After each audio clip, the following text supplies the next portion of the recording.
Hey guys, welcome back. This is my review of Inuyashiki episode 3, and thankfully it was not as depressing as the last episode.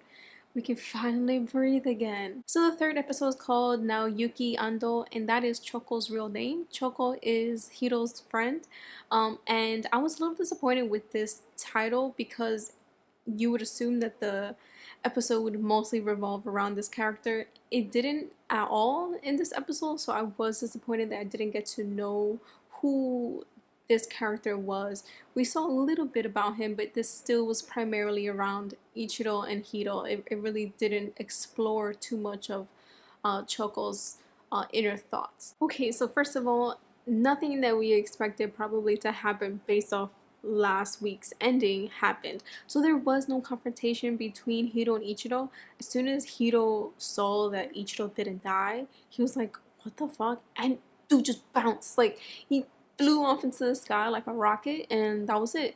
And Ichiro was like, oh, I can do that too, probably. And later he does try successfully, kind of, sort of. And so yeah, there was no confrontation, which is kind of a bummer, but they will live to fight another day. So until that happens, we have that to look forward to. So in this episode, Hiro convinces Choco to come back to school and face his bullies, in which they essentially do. Ichiro, he is slowly discovering his powers. So based on what he saw Hiro do fly, he learns to fly, and later on he also realizes that he can heal and or bring things back from the dead. So, that's briefly what happened. Also, Hiro kills again. So, let's get right into that. So, in this episode, we have Ichiro saves 3 times and Hiro kills 3 times.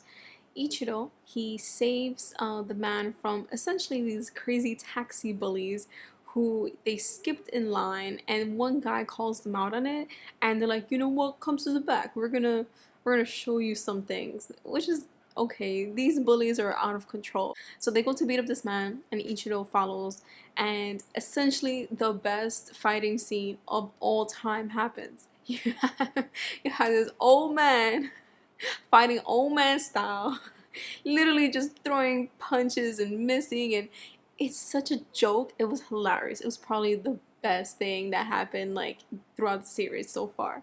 So Ichiro's just like throwing his like old man totally uncoordinated attacks these gang members. They're like, okay, like one of them even holds him back, like, okay, calm down, calm down. But yo, when he lands a punch, the few times that he does, he knocks these guys out, and they see that and they're like, oh shit. They kind of take him seriously, but then don't. But then as all their comrades start falling, they're like, okay, well. But you know what, at some point you'd think, you're like, okay, if there's 5 of us and like 4 of us got knocked down, that last guy should have been like, I'm out. But no, they don't learn the lessons. They all get knocked out. But thankfully, Ichiro saves that man. The man is super thankful. He's like, thank you, thank you, thank you so much. And Ichiro's like, okay, don't mention it, no worries. Like, he's totally humble about it, and he walks away. So the second time that Ichiro saves someone is when he turns on his little mechanism. We do see he turns it on and off throughout the day just to see what's going on in the vicinity, just to make sure that there's no one that needs a saving. So finally he hears that there's these kids crying, that their grandparents are in a house that's on fire. So when he realizes that they're really far, he's like, I'm not gonna make it in time, not like the last time, which was super devastating for him when he wasn't able to save the people in the last episode. This time he's like, I can fly because this dude flew before, so I can do it. So he's like, how do I fly? How do I fly?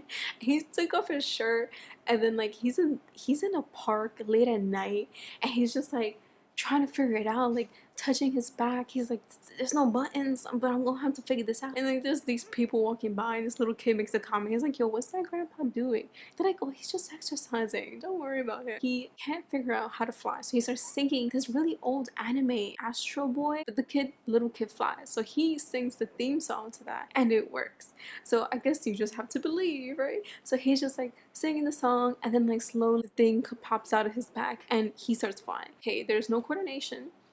He has no idea what he's doing, obviously. And so it's just so funny because he's like banging into buildings, just like going all over the place. Eventually he makes it when he goes inside the home and he pulls out the grandfather. And then the kids are like, my grandmother's in there as well. So then he goes back in. So after he saves them both from the burning home, he's like, please don't tell the police about me. Like, I wasn't here, okay? Literally, this old ass man without a shirt walked into a burning building and saved two other old ass people. That's pretty epic. Seriously, like if I were a reporter and I had heard that, I'm like, we must track this man down. What kind of old man savior is this? But yeah, so he's like, don't tell anyone about me, and he leaves. And that's so great because he doesn't want the attention. Purely what makes him happy is knowing that he saved these people. That's why Ichiro is such a great person. And the third time he saves is when he's walking home and he sees a little mama cat on her little baby. She's crossing the street and they get hit by a car. Okay, again, this animal violence, I can't handle it. It's too much. That driver is an asshole. You slow down for cats. You slow down for animals. Anyways, he sees that the cat is dying or dead, and he's like, I'm gonna have to take it to a vet. He goes and he tries to like help, and then like he sees like his inner robot is like scanning the body, and he sees it where the damage is. So then he puts it down and he like puts his hands over it, and he's like, can I do this? I can heal this animal. And he does. And this is the point that I'm not sure of. Did he save the animal from dying, or did he bring it back from death? We're not too sure on that yet. But if he can bring things back from the dead, he still could essentially clean up after Hiro, which would be interesting. I kind of hope he isn't able to. I hope he's just able to heal people, but maybe this cat was dying and he healed them. So that was great. Now, Hiro, on the other hand, first of all, well, I'll have to admit, the bullies, they got what they deserved. I don't give a fuck. They're garbage, okay? So, whatever. I'm not mad at that. He kills the bullies from on top of a building, just shoots them down, has his friend watch with a binocular. He's like, oh, they're over there, look. He's like, a little to the right, a little to the right.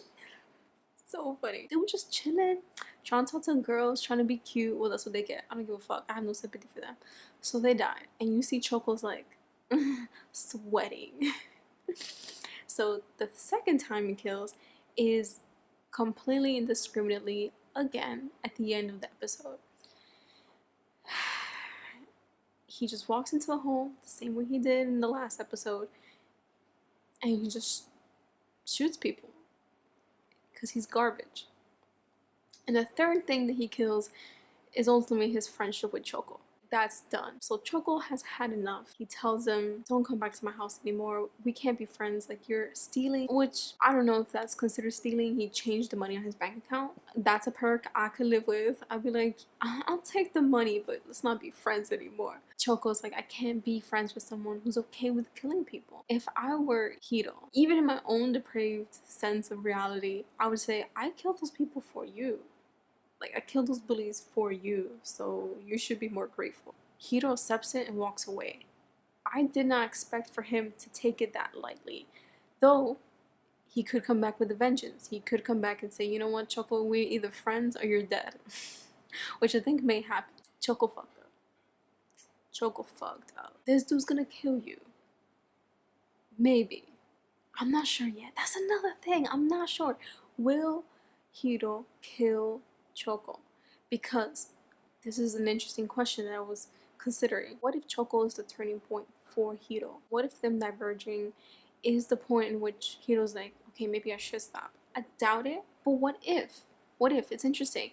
And that again comes back to the final scene in which he kills the family and then he leaves the home and he sees two boys running down the alleyway.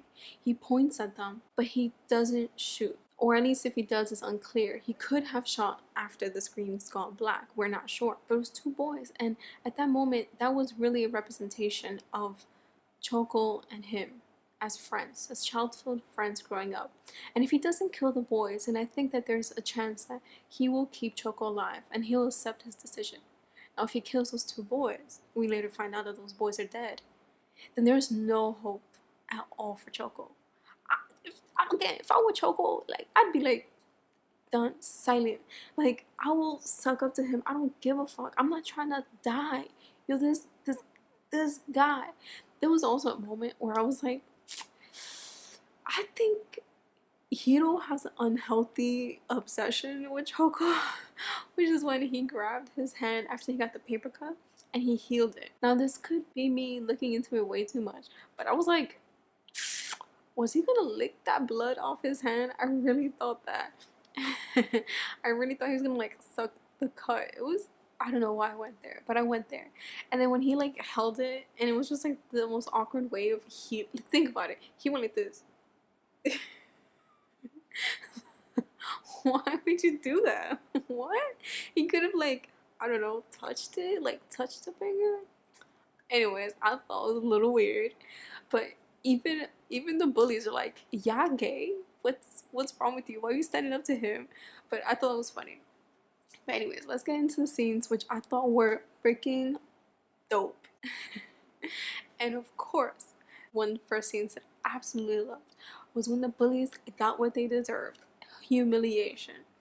When they came up to Choco and were like, oh, look who's back in school. You trying to get fucked up again. Who told you to show up? You got some balls. And they were like, meet us upstairs. We're gonna play it again. They're so fucked up, those kids. And then Hiro's like, apologize. These kids are like, who the fuck are you? Well. Hiro showed them that he's sicker than they are. And when he grabbed that guy's arm, I was surprised we didn't hear any like crunching noises because I was sure that that guy's arm was just gonna like click off. Hiro's like, say you're sorry and tell everyone that you're ass maggots. That was so funny.